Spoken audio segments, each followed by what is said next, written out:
రోమా పత్రిక 8వ అధ్యాయము 28, 29, 30 వచనాలు.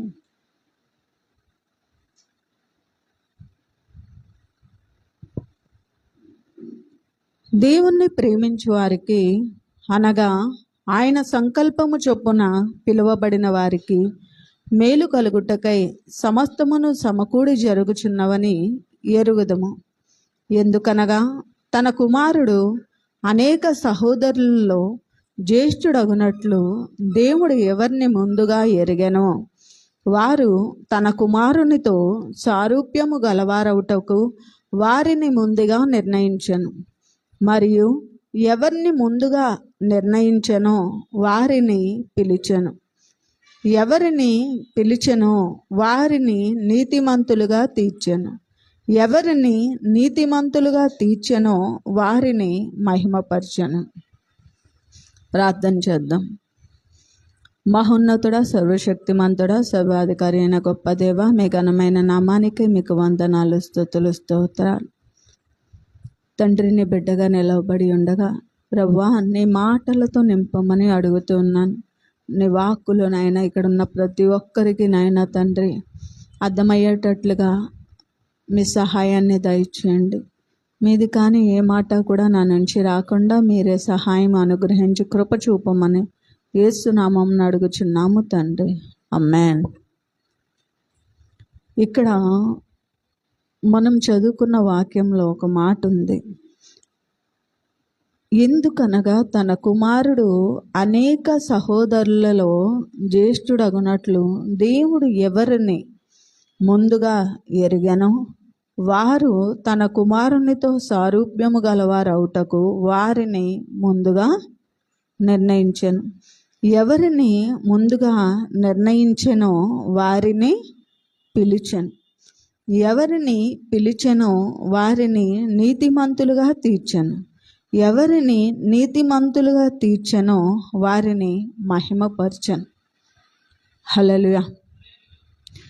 ఈ వాక్యంలో గనక మనం చూసుకుంటే తన కుమారుడు అనేక మందిలో జ్యేష్ఠుడు అంటే పెద్ద కుమారుడు.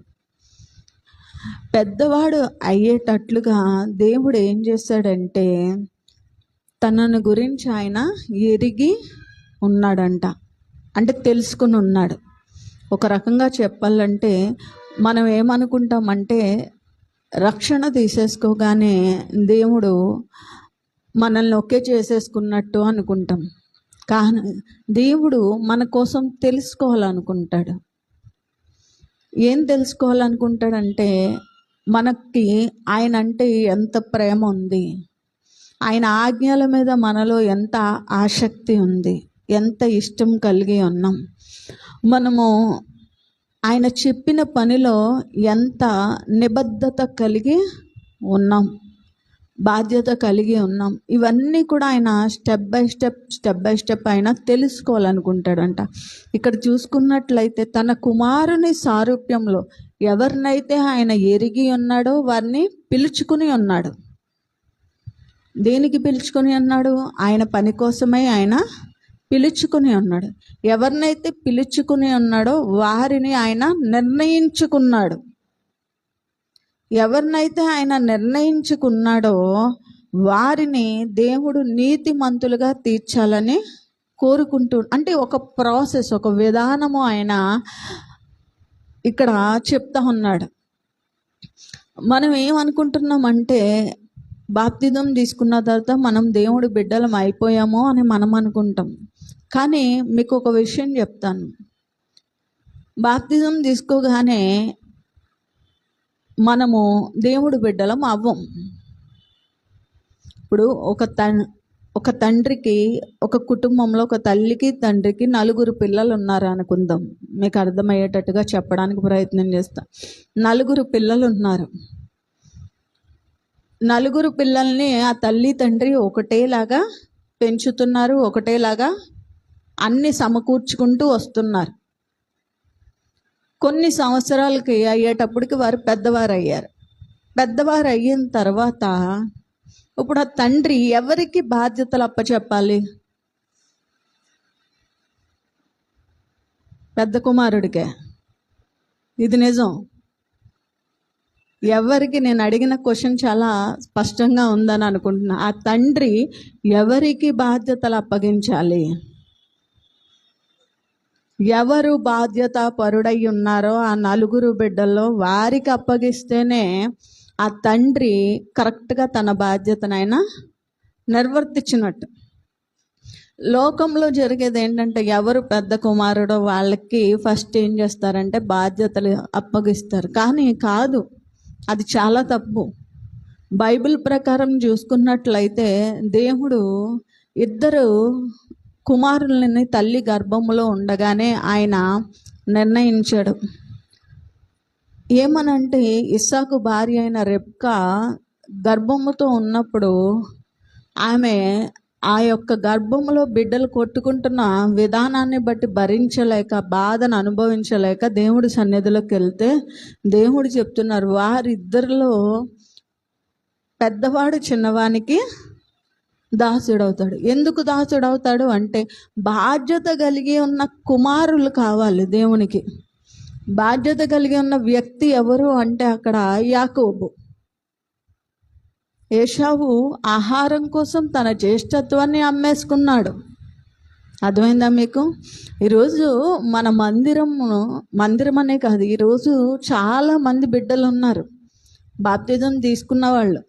కొంతమందికి పాపం అసలు బాప్తిజం ఎందుకు తీసుకున్నారో తెలియకుండా బాప్తిజాలు పొందేసుకుంటూ ఉంటారు. మరి వారు అందరూ దేవుడు బిడ్డలు అవుతారా? అందరినీ దేవుడు పిలుచుకున్నాడు అనుకుందామా? కాదు. ఇక్కడ దేవుడు స్పష్టంగా చెప్పాడు, వారు తన కుమారునితో సారూప్యము గలవారగుటకు, అంటే యేసుక్రీస్తు వారి యొక్క విధి విధానాలను స్వీకరించి దాన్ని అనుసరించి దాన్ని పాటించి ఆయన ఏ ఉద్దేశంతో ఈ లోకంలోకి వచ్చాడో ఆ ఉద్దేశాన్ని నెరవేర్చేవారు. అందరూ కాదు. అందరము బాప్తిజం తీసుకోగానే నేను దేవుడు బిడ్డలం అయిపోయామని రిలాక్స్ అయిపోతూ ఉంటాం. బాప్తిజం మన డెస్టినేషన్ కాదు. మన డెస్టినేషన్ అంటే మన చేరుకోవలసిన గమ్యం వేరే ఉంది.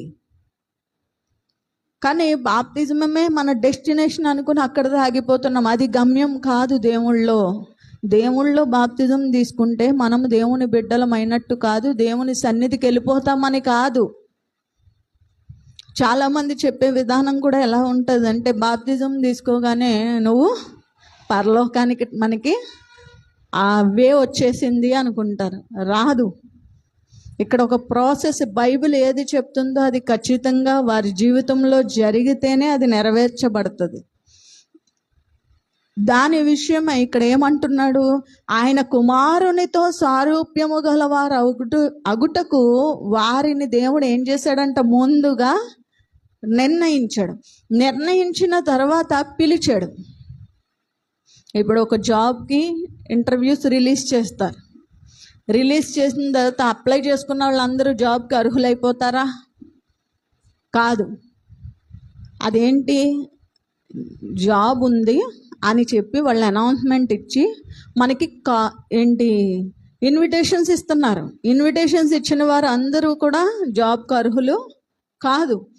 ఎవరైతే దాని యందు కరెక్ట్గా క్వాలిఫికేషన్ సరిపోయి ఆసక్తి కలిగి ఆ పని చేయడానికి వారి కెపాబిలిటీ కలిగి ఉన్నారని నిర్ణయించుకుంటారో వాళ్ళకి ఆ ఉద్యోగం వస్తుంది. అలాగే దేవుడు కూడా ఆయన పని విషయమై కొన్ని రకాలైన స్థితులను ఆయన పరిశీలిస్తాడు మనలోంచి. మనం ఏమనుకుంటామంటే, నన్ను నిర్ణయించుకున్నాడు, ఇప్పుడు సేవ ఉందనుకోండి, సేవకు మమ్మల్ని నిర్ణయించుకున్నాడు అని మనం ఆనందపడతాం. దేవుడు నన్ను పిలుచుకున్నాడు అనుకుంటాం. కానీ పిలుచుకున్న తర్వాత మనల్ని ఆయన పరీక్షిస్తాడు. ఏం చేస్తాడు ఆయన? అనేక మందిలో జ్యేష్ఠుడగునట్లు, ఒకరిద్దరిలో కాదు, అనేక మందిలో. ఏ ఇంటికైనా పెద్దవాళ్ళు ఒకళ్ళే ఉంటారు. కానీ ఇక్కడ దేవుడు ఏమంటున్నాడంటే, అనేక మందిలో, నలుగురికి ఒకళ్ళు ఉండడం గొప్ప, అనేక మందిలో ఒకరిగా ఉండాలా? అనేక మందిలో జ్యేష్ఠుడిగా ఉండబడ్డం గొప్ప. దాని విషయమై స్పష్టంగా చెప్తా ఉన్నాడు. ఏమనంటే, మీరు జ్యేష్ఠులగునట్లు, అనేక మందిలో జ్యేష్ఠులగునట్లు మీరు పిలువబడి ఉన్నారు. అంటే దేవుని పని చేసేవారు చాలామంది ఉంటారు, రక్షణ తీసుకున్న వాళ్ళు చాలామంది ఉంటారు. కానీ వారందరిలోని కూడా జ్యేష్ఠత్వాన్ని సంపాదించుకున్న వారు కొంతమందే ఉంటారు. హల్లెలూయా. మరి ఈ జ్యేష్ఠత్వం ఎలా వస్తుంది అని మనం గనక చూసుకుంటే, దేవుని యేసుక్రీస్తు వారి యొక్క సారూప్యంలోకి మనము మార్చబడాలి. మార్చబడినప్పుడే మనలోకి ఆ జ్యేష్ఠత్వం వస్తుంది. ఆ మార్చబడే విధానానికి కొన్ని స్టెప్స్ ఉన్నాయి. ఆ స్టెప్స్ని మనం ఫాలో అయి తీరాల్సిందే.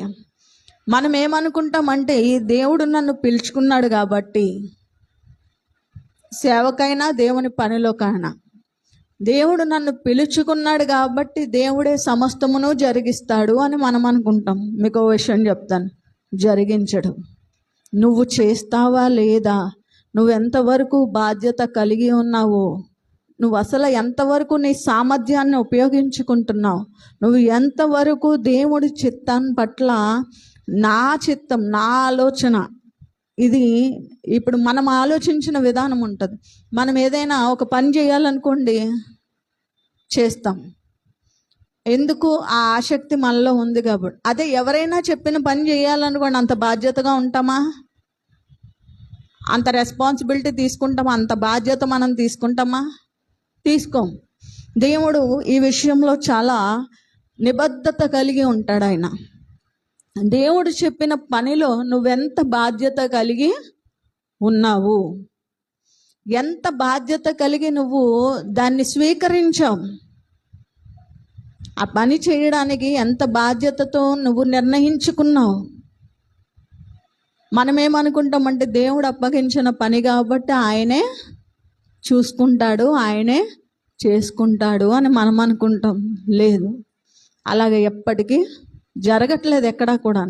బైబిల్లో పోనీ మీకు ఎక్కడైనా కనిపించిందా?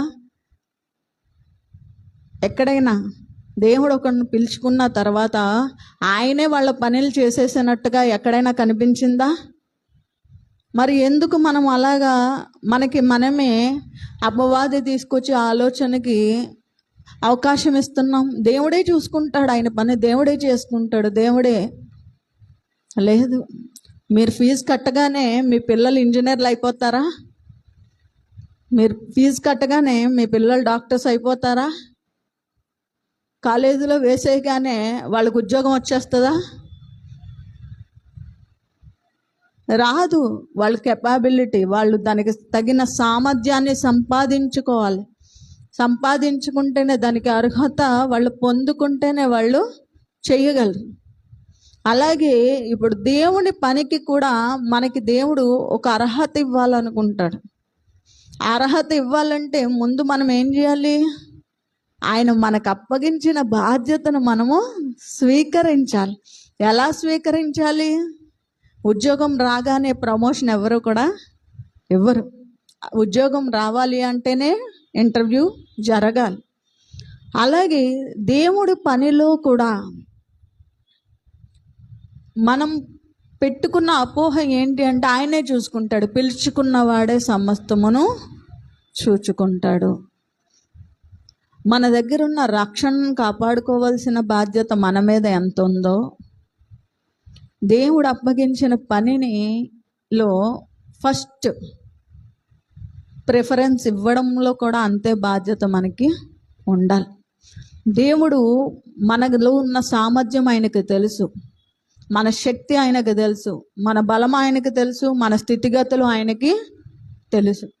సమస్తమును తెలిసి ఉన్న దేవుడు మనకి ఒక పని అప్పగించాడు అంటే ఖచ్చితంగా అది మనం చేసి తీరాలి. మరి ఎలా చెయ్యాలి? ఇది ముఖ్యమైన విషయం. ఎలాగ చెయ్యాలి? ఎవరికైనా తెలుసా?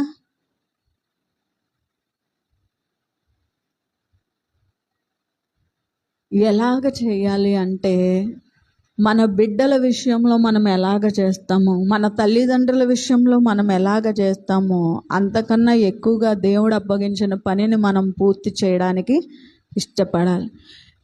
పూర్తి చేస్తే సరిపోతుందా? లేదు. ఆ పూర్తి చేసే పని, ఏ పని అయితే దేవుడు మనకు అప్పగించడం, అందులో జ్యేష్ఠులుగా ఉండేటట్లుగా మనం ఆ పనిని పూర్తి చేయాలి. హల్లెలూయా.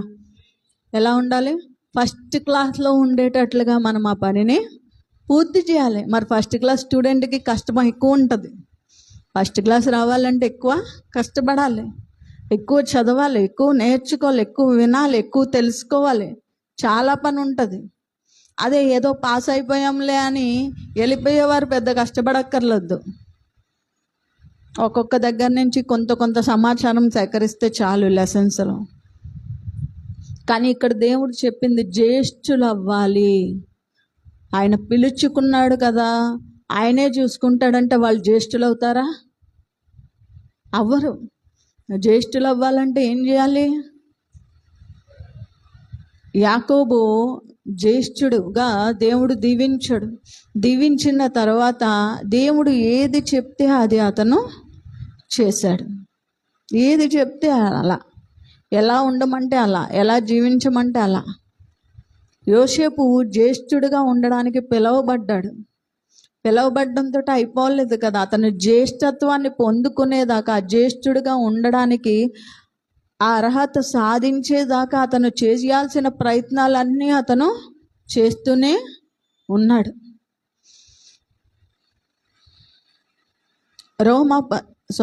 మొదటి దినవృత్తాంతాలు 22వ అధ్యాయము 16వ వచనంలో ఒక మాట ఉంటుంది. దావీదు మందిరము కట్టడానికి అన్ని వస్తువులు సమకూర్చాడు. బంగారము, వెండి, విలువైన రాళ్ళు, అలాగే దేవదారు మానులు, ఇలా చూస్తే చాలా రకాలు అతను సిద్ధపరిచిన తర్వాత సొలొమోనుతో దావీదు చెప్తున్నాడు, నువ్వు పనికి పూనుకుంటే దేవుడు నీకు తోడై ఉంటాడు. పనికి నువ్వు పూనుకుంటే దేవుడు నీకు తోడై ఉంటాడు. నువ్వు పనికి పూనుకోకుండా దేవుడు నీకు తోడుగా ఉండి మందిరం కట్టించు, మా నాన్నగారు అన్నీ సమకూర్చారు కదా, దావీదు మహారాజు అన్నీ నాకు సమృద్ధిగా ఇచ్చాడు కదా, పనివారు ఉన్నారు కదా, నువ్వు మందిరం కట్టించంటే అది జరిగే పని కాదు. నువ్వు పనికి పూనుకుంటే దేవుడు నీకు సహాయం చేస్తాడు తప్ప, నువ్వు పూనుకోనంతసేపు కూడా దేవుడు నీకు ఏ సహాయం చేయడు అని దావీదు ఉన్నట్లుగా సొలొమోనుకి వివరించాడు. ఈరోజు మనమేమనుకుంటున్నామంటే దేవుడు పనికి పూనుకుంటే చాలా అంటున్నాం. కానీ పనికి పూనుకోవడం అంటే అక్కడ ఒక మాట ఉంటుంది. మనకి ఇంగ్లీష్ బైబిల్లో ఎలా ఉంటుంది అన్నమాట, అరైజ్ అండ్ వర్క్. అంటే నువ్వు పనికి పూనుకోవడం అని ఇక్కడ ఇంత సులువుగా రాశాడు. అలా కాదు, నువ్వు దాని సామర్థ్యాన్ని, నైపుణ్యతని, సమర్థతని పెంపొందించుకొని నువ్వు పని జరిగించాలి అని ఉంటుంది. దాంట్లో ఏముంటుంది? సామర్థ్యాన్ని, నైపుణ్యతని, సమర్థతని కూడా నువ్వు పెంపొందించుకొని నువ్వు పని జరిగించాలి. అప్పుడు దేవుడు నీకు తోడై ఉంటాడు అని ఉంటుంది. ఏది ముందు చాలా ఈజీగా ఉంది, పనికి పూనుకుంటే దేవుడు హెల్ప్ చేస్తాడని. కానీ తర్వాత వచ్చేటప్పటికి మనకి ఎలా కనబడుతుందంటే, నువ్వు లేచి నిలబడి నీలో ఉన్న సామర్థ్యాన్ని, సమర్థతని, నీ బలాన్ని, సమస్తాన్ని నువ్వు పెంపొందించుకొని, అంతే కదా. ఇప్పుడు మన దగ్గర వెండి ఉంది, బంగారం ఉంది, ఆస్తులు ఉన్నాయి, అంతస్తులు ఉన్నాయి. సొలొమోన్ రాజు దగ్గర మందిరం కట్టాలి, పనివారు కూడా ఉన్నారు, కడతారు. వాళ్ళు ఎలా కడుతున్నారో తెలియాలంటే ముందు ఇతనులు ఏముండాలి? ఆ నైపుణ్యత ఉండాలా? ముందు ఇతను ఏమై ఉండాలి? తెలివైన వ్యక్తిగా ఉండాలా? ఆ పనివారిని సమర్థించుకొని ఇతను చెప్పినట్లుగా వాళ్ళు చేసేటట్లుగా మార్చుకోవాల్సిన బాధ్యత ఇతనికి ఉందా లేదా? అంతేగాని నేను డైలీ అతనికి కూలీ ఇస్తాను కదా, పనివారికి నేను ఎంతో కొంత జీతం ఇస్తున్నాను కదా, వాళ్ళు చేసుకుంటూ వెళ్ళిపోతారులే అంటే అవుతుందా? ఆ మందిరం ఎప్పటికీ కట్టబడదు. అందుకే చెప్పాడు దావీదు, నువ్వు పనికి పూనుకుంటే దేవుడు నీకు తోడై ఉంటాడు. ఇంగ్లీష్ బైబిల్లో ఏం చెప్తున్నాడు? నువ్వు నైపుణ్యతని, సమర్థతని, అలాగే సామర్థ్యాన్ని పెంపొందించుకొని నువ్వు పని జరిగిస్తేనే దేవుడు నీకు తోడుగా ఉంటాడు. ఈ రోజులు మనం ఏమనుకుంటున్నాం, మనము చెయ్యడానికి సిద్ధమైపోతే దేవుడు చేసేస్తాడు అని చెప్తున్నాం. అలా ఎక్కడా కూడా చెయ్యడు. మనం చెయ్యడానికి, పరీక్ష రాయడానికి సిద్ధమైపోతే ఫస్ట్ క్లాస్ రాదు. చెయ్యడానికి మనం ముందుకు వచ్చేస్తే అక్కడ దేవుడి పని జరిగిపోదు.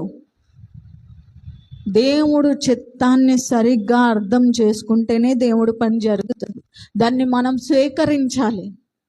ఎలా స్వీకరించాలంటే, మన పని ఇప్పుడు మనం కడుతున్న ఇల్లు ఆగిపోతే మనం ఎంత భారంతో ఉంటామో, మనం ఒక ఉద్యోగం కోసం ప్రయత్నం చేస్తే ఆ ఉద్యోగం రాకపోతే మనం ఎంత బాధతో ఉంటామో, ఎంత వేదనతో ఉంటామో, అంత భారము, అంత బాధ్యత, అన్ని ప్రయత్నాలు మనము చేసేవారిగా ఉండాలి అని దేవుడు ఆశపడతాడు. అలా ఉన్న వాళ్ళు ఎప్పటికైనా సరే ఏదో ఒక రోజు మొదటి స్థానంలో ఉంటారు. ఆయన చూసుకుంటాడు, ఆయన చేసుకుంటాడు, ఆయన జరిగిస్తాడు, ఆయనే చెయ్యాలి. మన వల్ల కాదు, మన వల్ల కానప్పుడు దేవుడు మనకు ఆ పని అప్పగించడు. మన వల్ల అవుతుంది కాబట్టే దేవుడు మనకు అప్పగించాడు. ఇక్కడ జ్యేష్ఠులు అవ్వాలంటే ఒక విధానం ఉంది. ఎవరిని పిలిచాడో, ఎవరిని పిలుచుకున్నాడో వారిని నీతిమంతులుగా ఆయన తీర్చుకోవాలనుకుంటున్నాడు. మనల్ని నిర్ణయించుకున్నాడు, పిలుచుకున్నాడు. ఇప్పుడు మనం ఏమవ్వాలి? జ్యేష్ఠులు అయితేనే నీతిమంతులుగా మార్చబడగలం. అంటే మనము దేవుని విషయంలో ఎంత వెనకబడిపోయి ఉన్నామనేది మనము అర్థం చేసుకోవచ్చు. ఆయన అప్పగించాడు కాబట్టి ఆయనే చూసుకుంటాడులే, ఆయన చెప్పాడు కాబట్టి ఆయనే చేసుకుంటాడులే, ఇంకా మనం ఎందుకు, ఇంకా మనం అక్కర్లే, ఆయన చేసుకుంటాడు. ఆయన చేసుకోవాలంటే ఆయన ఒక మాట మాట్లాడితే రారా ప్రజలు? ఆయన పిలుచుకుంటే మారిపోరా ప్రజలు? మరి మనల్ని ఎందుకు ఆయన నిలబెట్టుకోవాలి? మన ద్వారానే ఎందుకు ఆయన చేయాలనుకుంటున్నాడు? మనము జ్యేష్ఠులుగా ఉండాలని ఆయన ఆశపడుతున్నాడు. మనము మొదటి స్థానంలో ఉండాలని ఆయన ఆశపడుతున్నాడు. మొదటి స్థానంలో ఉండే విద్యార్థి ఎక్కువ కష్టపడాలి, ఎక్కువ ప్రయత్నాలు చేయాలి. అన్నిట్లో నేను బెస్ట్ పొజిషన్లో ఉండాలి అనుకుంటే ఆ బెస్ట్ పొజిషన్కి కావాల్సిన సామర్థ్యాన్ని, సమర్థతను పెంచుకోవాల్సింది మనమే. ఇప్పుడు జ్యేష్ఠత్వము కలిగిన వారికి కూడా ఉండాల్సిన లక్షణాలు అయ్యే. దేవుడు 10 మందితో మనల్ని నిలబెట్టాలని అనుకోవట్లేదు. మనల్ని ఒక్కడిగానే 10 మంది ఎదుట నిలబెట్టాలనుకుంటున్నాడు. చాలా వ్యత్యాసం ఉంది. 100 మందిలో ఒకరిగా ఉండే కన్నా 100 మంది పైన ఒక్కరిగా ఉండడం చాలా ఉన్నతం. మోషేని దేవుడు ఆయన పని కోసం పిలుచుకున్నాడు. మోషే, నువ్వు నా పని చేస్తావా అని అడిగినప్పుడు అలాగే అన్నాడు. అలాగే అనగానే మోషేతో దేవుడు 20 లక్షల మంది జనాంగాన్ని పంపించేశాడా? ఈ 5 లక్షల మంది ప్రజలను, ఇశ్రాయేలీలను పంపించలేదు. దానికి ఒక ప్రాసెస్ పెట్టాడు. మళ్ళా ఏమని అంటున్నాడు? నువ్వు ఫరో దగ్గరికి వెళ్ళాలి, వెళ్తే నేనేం చేస్తాను? ఫరో హృదయాన్ని అయినా సరే నువ్వు వెనక్కి వచ్చేయడానికి లేదు, మళ్ళా వెళ్ళాలి. మళ్ళా ఏం చేస్తాను? మళ్ళా కఠినపరుస్తాను. చూసారా ఒక విధానం ఎలా ఉందో? మోషేని బలపరచడం కోసం దేవుడు చేసిన విధానం ఇది. మళ్ళా నేను కఠినపరుస్తాను, అయినా నువ్వు ఆగడానికిలే, మళ్ళా వెళ్ళాలి, మళ్ళా నేను కఠినపరుస్తాను. మోషే అడిగాడా, ఎందుకు నువ్వు కఠినపరచాలి, ఎందుకు నన్ను పంపించాలి అని? కొన్ని సందర్భాల్లో మనుషుల హృదయాలు కఠినపరచబడతా ఉంటాయి. ఎందుకు కఠినపరచబడతాయి అంటే, మనలో ఉన్న సామర్థ్యాన్ని ఆయన బయటికి తీసుకురావాలంటే మనుషుల హృదయాలను, పరిస్థితులను ఆయన కఠినంగా మారుస్తాడు. మోషేకి దేవుడు శక్తి ఇచ్చాడు. ఎలా ఇచ్చాడు? నీ చేతిలో ఉన్న కర్రను నువ్వు తర్వాత 2 సార్లు కఠినం అయిపోయిన తర్వాత చెప్తాడు, నువ్వు వెళ్ళి ప్రజల ఎదుట ఈ అద్భుతం చెయ్యి. హల్లెలూయా. అయినా ఫరో మారడు. మరలా చెయ్యి, ఇంకొక అద్భుతం. ఇలా చేస్తూ ఉన్నా సరే ఫరో హృదయము మారట్లేదు. కానీ ఈ 5 లక్షల జనాంగాల హృదయాలు మార్చబడుతున్నాయి. హల్లెలూయా. ఒక్క ఫరోని అడ్డు పెట్టుకునే దేవుడు 5 లక్షల మందిలో ఉన్న కఠినత్వాన్ని తీయడానికి ఆయన ప్రయత్నం చేస్తున్నాడు. మోషే మీద నమ్మకం కలిగేటట్లుగా దేవుడు ఫరో హృదయాన్ని కఠినం చేశాడు. మనం కొన్నిసార్లు అనుకుంటాం, ఎందుకు దేవుడు ఇంత కఠినమైన పరిస్థితులు మన జీవితంలో అనుమతిస్తున్నాడు, ఎందుకు దేవుడు ఇన్ని ప్రయత్నాలు చేస్తున్నా ఎంత కఠినంగా ఏది చెయ్యట్లేదు, ఎందుకు ఎందుకు ఎందుకు అంటే ఇక్కడ దేవుడు వాక్యం చెప్తుంది ఏమనంటే, ఆయన మనల్ని ఎన్నుకున్నాడు మన సామర్థ్యాన్ని ప్రజలకైనా చూపించాలనుకుంటున్నాడు. హల్లెలూయా. మనం ఏమనుకుంటామంటే అది అవమానం అనుకుంటాం. అన్నిసార్లు ఫరో దగ్గరికి వెళ్ళి అతని హృదయము ఏమంటుంది, నేను పంపను అంటుంటే రిజెక్ట్ చేస్తూ ఉన్నాడు. బాధే కదా మోషేకి. దేవుడు నిర్ణయించుకున్నాడు, దేవుడు పంపాడు, అయినా సరే ఈ ఫరో ప్రజల్ని ఇవ్వనంటున్నాడు. మనమైతే ఎన్నిసార్లు వెళ్తాం చెప్పండి? 1 సారి 2 సార్లు, మహా అయితే 3 సార్లు వెళ్ళి ఇంకా మన వల్ల అవ్వదు, ఏం చేసుకున్నా దేవుడే చేసుకోవాలంట. కానీ మోషే అలా విడిచిపెట్టలే. దేవుడు ఎన్నిసార్లు చెప్తే అన్నిసార్లు వెళ్ళాడు. దాన్ని బట్టి ఏమైందంటే ఈ 5 లక్షల మంది కూడా మోషే మీద నమ్మకాన్ని, అతని శక్తి, అతనితో దేవుడు తోడై ఉన్నాడని వారు చూశారు. హల్లెలూయా. దేవుడు ఎందుకు కొన్ని సందర్భాల్లో కఠినపరుస్తాడంటే, దేవుడు నీకు తోడై ఉన్నాడని నీ చుట్టూ ఉన్న జనులు తెలుసుకున్నట్లుగా దేవుడు కొన్ని సందర్భాల్లో పరిస్థితులను, హృదయాలను ఆయన కఠినంగా మారుస్తాడు. హల్లెలూయా.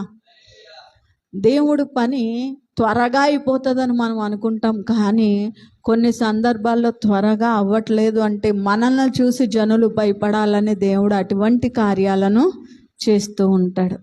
మనం అనుకుంటూ ఉంటాం, నా దగ్గర దేవుడికి ఎప్పుడూ ప్రార్థన చేస్తున్నా, వాక్యం చదువుతున్నా, మందిరాలకి క్రమాలకు వెళ్తున్నాను, కానీ మనుషులు అంతకంతకి కఠినమైపోతున్నారు, నన్ను బాధ పెట్టేవారుగా ఉంటున్నారు, నా పరిస్థితులు కఠినమైపోతున్నాయి, బాధ పెట్టేటట్లుగా అయిపోతున్నాయని మనం అనుకుంటాం. కానీ ఒకసారి కనుక మనము చూసుకున్నట్లయితే మేలు కొరకే అవి జరుగుతున్నాయి. హల్లెలూయా.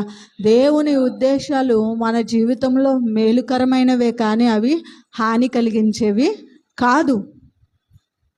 మనము జ్యేష్ఠులుగా ఉండాలంటే ఈ పరిస్థితులు అన్నిటిల్లో కూడా దేవుడు మనకి ఎలా సహాయం చేసి ఎన్నిసార్లు ఆయన శక్తిని చూపించి శత్రువులపైన జయమిచ్చాడో జనాలకి తెలియాలా వద్దా? ఖచ్చితంగా తెలియాలి. నీళ్లు రక్తముగా మారిన ఏది జరిగినా సరే ఆ జనులు అప్పటికప్పుడు నమ్మినట్లు ఉంటున్నారు, కానీ మోషేని వాళ్ళు ఎలా నమ్మాలో అర్థమవట్లేదు. ముందు జనుల్లో నమ్మకాన్ని కలిగించాలి. కాబట్టి ఫరో హృదయాన్ని దేవుడు కఠినము చేశాడు. మనం కూడా మన పరిస్థితులు కఠినం అవుతున్నాయి అంటే దేవుడు శక్తి మన నుంచి బయట ఇంకా మనలో పెరుగుతూ ఉంటుంది. ఆ పెరిగిన దేవుని యొక్క బలాన్ని, దేవుని యొక్క శక్తిని ఆధారం చేసుకుంటూ మన ప్రయత్నాలను మనము ఆపకుండా చేసేవారముగా ఉండాలి. జ్యేష్ఠుడు ఎక్కడా కూడా ఓటమిని ఒప్పుకోడు. హల్లెలూయా. దేవునిచే నిర్ణయించబడిన వారు ఓటమిని ఒప్పుకోవడానికి వాళ్ళు ఇష్టపడరు. మోషే కూడా ఒప్పుకోలేదు. మోషే అనే కాదు, అబ్రహాం అవ్వనివ్వండి, యోసేపు అవ్వనివ్వండి, వీరందరూ దేవుడితో నిర్ణయించబడిన వారే, దేవుణ్ణి నిర్ణయించుకున్న వాళ్ళే. కానీ జ్యేష్ఠులుగా నిలవబడే అవకాశము కొంతమంది మాత్రమే పొందుకున్నారు. మరి ఆ జ్యేష్ఠత్వపు స్థితి మన జీవితంలో ఉండాలా వద్దా? మీకు ఒక్క వచనం చూపిస్తాను చూడండి. సామెతల గ్రంథము 22వ అధ్యాయము 29వ వచనం ఒకసారి చదవండి.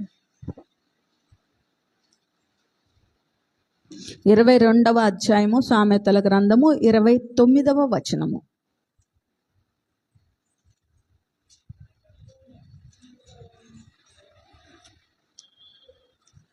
చదవండి. తన పనిలో నైపుణ్యత కలిగినాన్ని చూచితివా? హల్లెలూయా. ఏముంటుందంట? జ్యేష్ఠుడు నైపుణ్యత కలిగిన వానిగా ఉంటే అల్పులైన వారి ఎదుట కాదు, రాజుల ఎదుటే నుంచుంటాడంట. అలా ఎవరు నుంచున్నారు అని మనం చూస్తే బైబిల్లో యోసేపు నుంచున్నాడు. ఏంటి అతని నైపుణ్యత? కలల భావము చెప్పడం. ఆ నైపుణ్యతని మొదటగా ఆ యొక్క ద్రాక్షరసము పోసేవానికి, తర్వాత ఆహారమును తయారు చేసే వ్యక్తికి చెప్పాడు. వారికి వచ్చిన కళల భావం ఇది ఇది ఇది అని చెప్పిన తర్వాత ఫరోకి కళ వచ్చింది, ఆ రాజుకి కళ వచ్చింది. ఆ రాజుకి కళ వచ్చినప్పుడు రాజు ఏం చేశాడు? నా కళల భావం చెప్పేవారు ఎవ్వరు లేరా అంటే వీళ్ళు అంటూ ఉన్నారు. జైల్లో ఒక ఆయన అతని నైపుణ్యతను అతను వీరి ఎదుట బయట పెట్టడం వల్ల ఏమైంది? రాజు దగ్గర నిలవబెట్టాడు దేవుడు. హల్లెలూయా. ఆ నైపుణ్యత అతన్ని ఏం చేసింది? రాజు కన్నా గొప్ప స్థానంలో కూర్చోబెట్టిందా? లేదా? రాజే యోసేపు చెప్పినట్లు వినేటట్లుగా అతను నిర్ణయం చేశాడు. ఇప్పుడు చెప్పండి, యోసేపు జ్యేష్ఠుడిగా మారాడా? అతనిలో ఉన్న నైపుణ్యతను బట్టి అతను ఎక్కడి నుంచి ఉన్నాడు? రాజుల ఎదుట. అందుకే దేవుడు అంటాడు, మనల్ని ఆయన సిగ్గుపడనక్కరలేని పనివారిగా ఆయన నిలవబెట్టాడు. మనం ఏం చేస్తాం? మనం సిగ్గుపడతా ఉంటాం అన్నిటికి కదా. దేవుణ్ణి నమ్ముకున్నామంటే సిగ్గుపడతాం. దేవుడి గురించి బైబిల్ పట్టుకుని తిరగాలంటే మనకి సిగ్గుపడతాం. ఒకరికి దేవుడు మమ్మల్ని ఇంత గొప్పగా ఉంచాడని చెప్పడానికి కూడా మనకి ఒక్కొక్కసారి మాటలు రావు. దేవుని గురించి మనం సిగ్గుపడితే ఆయన మన గురించి బాధపడతాడు. ఏం చేస్తాడు? మన గురించి బాధపడతాడు. ఎందుకంటే జ్యేష్ఠుడుగా తయారు చేసుకోవాలి. 100 మందిలో ఒక వ్యక్తిగా కాదు, 100 మంది మీద నిర్ణయించబడిన వ్యక్తిగా నిలవబెట్టాలని ఆశపడుతున్న దేవుడు మనము ఆయన విషయంలో సిగ్గుపడి వెనకడుగు వేస్తే అవమానాలకి, నిందలకి, సమస్యలకి, పోరాటాలకి కృంగిపోతే దేవుడు చాలా బాధపడతాడు. హల్లెలూయా. ఏ రోజన్నా వాటిని బట్టి మనం ఎక్కడైనా సంతోషిస్తామా? సంతోషించం. మనకి ఒక బాధ ఏంటంటే అదేంటి చెప్పలేమన్నమాట. ఆ బాధ ఎలా ఉంటుందంటే ఇంకా సాతాను చెప్తా ఉంటుంది, పదే పదే పదే పదే పదే చెప్తా ఉంటుంది. కానీ జ్యేష్ఠుడు ఇవన్నీ దాటాలి. హల్లెలూయా. జ్యేష్ఠుడు ఎలా ఉండాలి? వీటన్నిటిలో నైపుణ్యత కలిగిన వాడు. నైపుణ్యత కలిగిన వాడు అంటే ఎవరు? అన్నీ అనుభవించి వాటిపైన విజయం సాధించి అనేక మందికి ఆదరించేవాడు జ్యేష్ఠుడు. ఏంటి? తన జీవితంలో అన్నీ అనుభవిస్తాడు. అనుభవించి ఏం చేస్తాడు?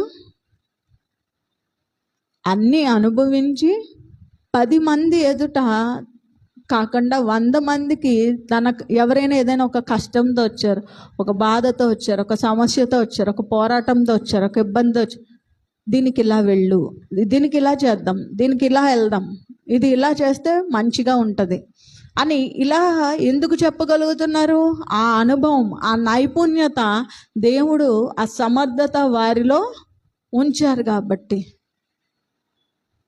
మనం చాలా సింపుల్గా తీసుకుంటున్నాం దేవుడు వాక్యాల్ని, దేవుడు విషయాలను.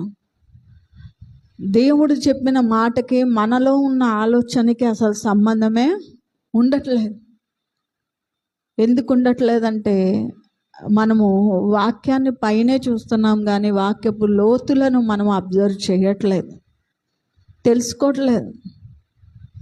తెలుసుకోవట్లేదు కాబట్టి మనకేం తెలీదు. ఈరోజుకి చాలామందికి వాక్యం నాకు తెలిసి అర్థం అవ్వదు. ఈరోజు కూడా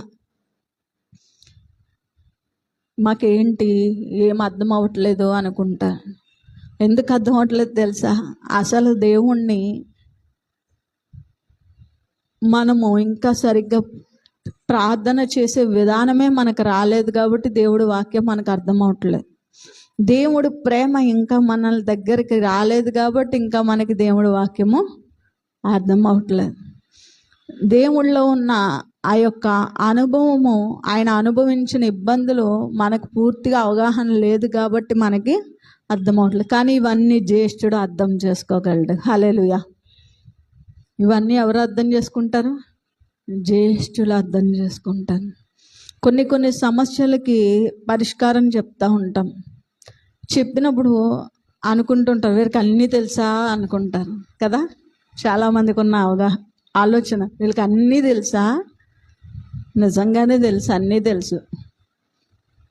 క్యాన్సర్ గురించి తెలుసు, బిడ్డల్లో ఉన్న ఇబ్బంది తెలుసు, సమస్యలు తెలుసు, ఫైనాన్షియల్ ప్రాబ్లమ్స్ వస్తే ఏం చేయాలో తెలుసు, ఏ డాక్టర్ బెస్టో బెటరో తెలుసు, ఏ స్కూల్ మంచిదో తెలుసు. ఎందుకు తెలుసు అంటే వీటన్నిటిలో దేవుడు ఏం చేశాడు? నైపుణ్యతను పెంపొందించాడు. ఎలా పెంపొందించాడు? ఆయన నిర్ణయించుకున్నాడు, ఆయన పిలుపుకి లోబడేటట్లుగా చేసుకుని ఆయన పనిలో వీరు ఎంతవరకు నిలవబడతారో ఈ మార్గాలన్నిటిలో గుండా నడిపించాడు కాబట్టే వీటన్నిటిలో ఒక అనుభవాన్ని దేవుడు ఇచ్చాడు. హల్లెలూయా. తర్వాత వచనం, అది రోమాపత్రికలో ఈ వచనం చెప్పి నేను ముగిస్తాను. రోమాపత్రిక 8వ అధ్యాయము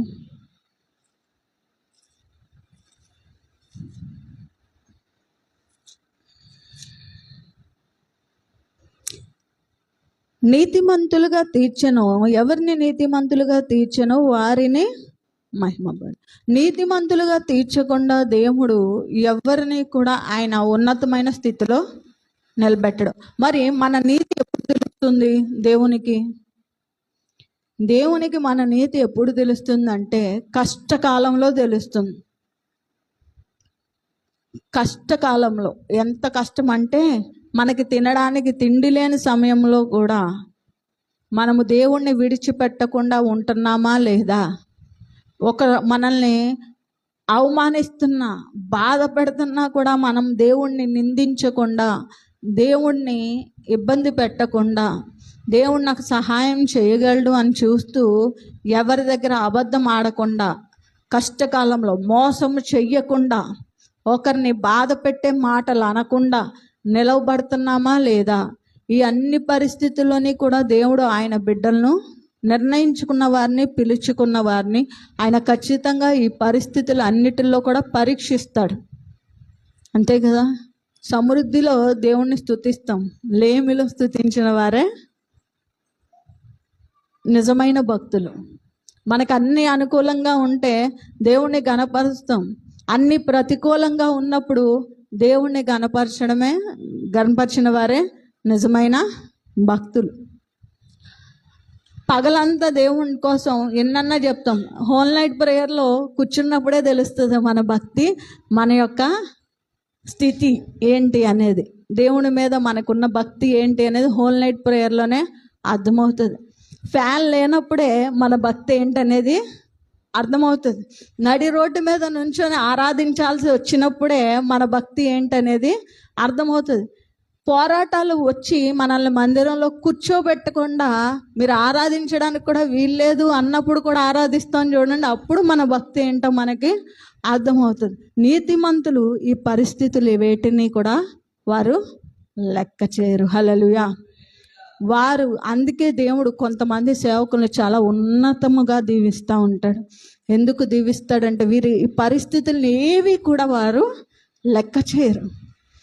వారికి ఆహారం లేకపోవడం, అందుకే పౌలు అంటాడు, నాకు కలిమి తెలుసు, లేమి తెలుసు, ఆరోగ్యము తెలుసు, అనారోగ్యము తెలుసు, నాకు ఉపవాసం ఉండడము తెలుసు, ఆహారము తీసుకోవడము అన్నీ తెలుసు అంట పౌలుకి.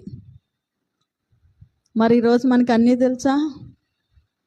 మనకు అన్నిటిలో అనుభవం ఉందా? లేదు. అంటే మనం ఇంకా నీతిమంతులుగా తీర్చబడలేదు. అంటే మనం ఇంకా నీతిగా ఉండలేకపోతున్నాం. ఎక్కడో మనలో ఇంకా భయం ఉంది, బెదురుంది.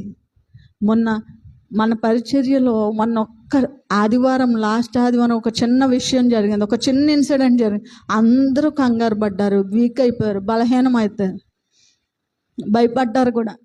వాళ్ళు వచ్చి ఏమన్నా కొట్టేస్తారేమో అని కదా. ఇలాంటివన్నీ అనుభవించేసి నుంచున్నాం కాబట్టి వాటి గురించి పెద్ద భయం ఏమీ అనిపించలేదు. హల్లెలూయా. అవి పెద్ద బాధగా కూడా అనిపించలేదు. దేవుడు ఇంకా ఉన్నతంగా నిలవబెడతాడు. దేవుడు ఇంకా ఉన్నతంగా కూడా ఆశీర్వదించగలడు. ఎప్పుడూ కూడా నీతిమంతులుగా తీర్చే క్రమంలో కొన్ని రకాలైన పరిస్థితులు దేవుడు అనుమతిస్తాడు. ఎందుకంటే అవి మనల్ని జ్యేష్ఠులుగా నిలవబెట్టడానికే. ఆ పరిస్థితులు ఎందుకంటే మనల్ని ఉన్నతంగా అయినా చూపించడానికే. కానీ మనకు ఆ విషయం అర్థం అవ్వదు. ఎందుకు అర్థం అవ్వట్లేదంటే దేవుణ్ణి మనం ఇంకా కూడా సరిగ్గా ప్రేమించలేదు. పై వచనాల్లోనూ ఉంటుంది, దేవుని ప్రేమించే వారికి సమస్తమును మేలుకొలకై సమకూడి జరుగుచున్నవి.